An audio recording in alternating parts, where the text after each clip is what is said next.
walisema labbaik Allahumma labbaik, labbaik Allahumma labbaik, tumeitikia ewe Mola, tumeitikia.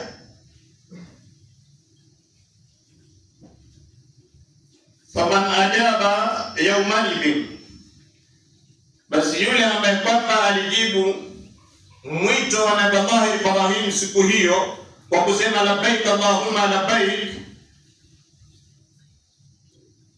hajja ala qadri al-ijabati, basi mtu kama huyo atakuwa ni mwenye kufanya ibada ya haji kwa kiasi ya alivyojibu mwito wa Nabii Allah Ibrahim.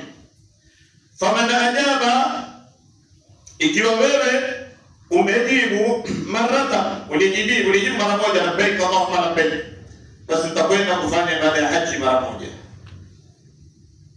Na yote ambaye kwamba alijibu mara mbili, basi mtu kama huyo atakwenda kufanya ibada ya haji mara mbili. Kama alisema labbaik Allahumma labbaik, labbaik Allahumma labbaik mara mbili, utakwenda ibada ya haji mara mbili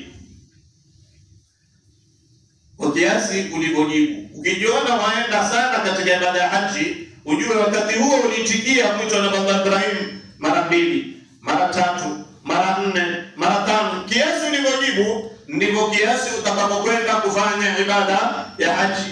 Na ikiwa hujaenda kufanya ibada ya haji, basi jua ule mwito wewe hukupata bahati ya kujibu au kuitikia. Ibada ya haji wa Islam tusiweke ya kwamba ni ibada ya matajiri. Ndio Waislamu tumechukua hii ibada tumeenda kuifanya ni ibada ya matajiri, au ni ibada ya yule anaye atakayejaliwa na tajiri kumwambia nimekukatia tikiti ya kwenda haji. Na ndio maana hatuendi kufanya ibada ya haji kwa sababu tayari tumechukua ibada ya aghnia ya matajiri. Lakini hii si ibada ya matajiri wa Islam. Ni ibada ya kila mtu ambaye kwamba ana azma, ana nia, ana hamu, anataka kuenda, basi kwa uwezo wa Allah Subhanahu wa Ta'ala utafika. Kwa nini tuseme hivi? Ni kwa sababu sisi Waislamu utamwona mtu ambaye kwamba yuko maisha ya chini kabisa, lakini akona gari ya $500, $600 mpaka $1,000,000, na yeye anakaa nyumba ya kurent. Ama utamwona mtu ambaye kwamba hapo kwenye nyumba ya kurent, lakini yeye akona azma ya kujenga nyumba, na ataijenga ile nyumba hata kama kwa miaka 10. Akona azma ya kununua gari, atanunua gari hata kama kwa miaka 5 na kuendelea. Lakini hatuna azma na nia ya kwenda kwenye ibada ya haji. Ndio maana tunakaa hata miaka 20, 30, 40, 50 mpaka tufa, tusubiri tajiri aje bwana, hii visa bwana kuletea ile ibada ya haji. Hiyo ndio tunasubiri. Na kama ni hiyo Waislamu tutasubiri sana mpaka mwenyewe uwe na nia na hamu na mipangilio. Kwa hiyo Waislamu tunao uwezo kuchanga ile pesa ya ibada ya haji mpaka ifike. Wewe kama una uwezo wa kuweka 10,000 kila mwezi kwa miaka 10, ni karibu $1,000,000 na laki ngapi? 10,000 kila mwezi kwa miaka 10 ni pesa ngapi? Sababu kuna tuseme ni $1,000,000 na laki 4, sio? Ala hesabu takriban tuseme. Kwa hiyo wewe kwa miaka 10 ukichanga 10,000 kwenye akaunti yako, umeenda ibada ya haji. Wewe ukichanga 5,000 kila mwezi kwa miaka 10 kama sikosei laki 6. Uchange laki 5 kila mwezi kwa miaka 10 ni laki 6, umeenda haji hujaenda.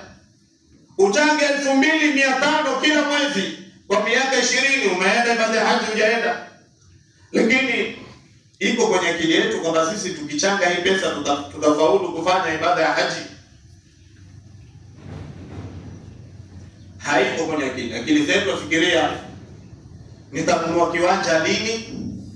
na nitajenga lini? Nitanunua gari lini?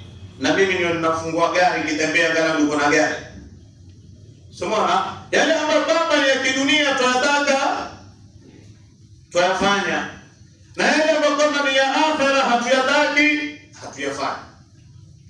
Kwa hiyo Muislamu wewe unaoweza kwenda kufanya ibada ya haji, lau utachanga kila mwezi 2500 kwa miaka 20 wewe umeenda kufanya ibada ya haji. Angalia Nabii Musa alayhi salam alipotoka kwao kumkimbia Farao na alipofika kule kwa Nabii Shuaib. Nabii Shuaib anamwambia, "Bwana, mimi nataka nikozeshe katika mabinti yangu wawili, nataka mmoja nikozeshe." Na Nabii Musa hana kitu, ni mgeni ndio ameingia, hana hata shilingi. Kisha pale pale Shuaib akamwambia nini?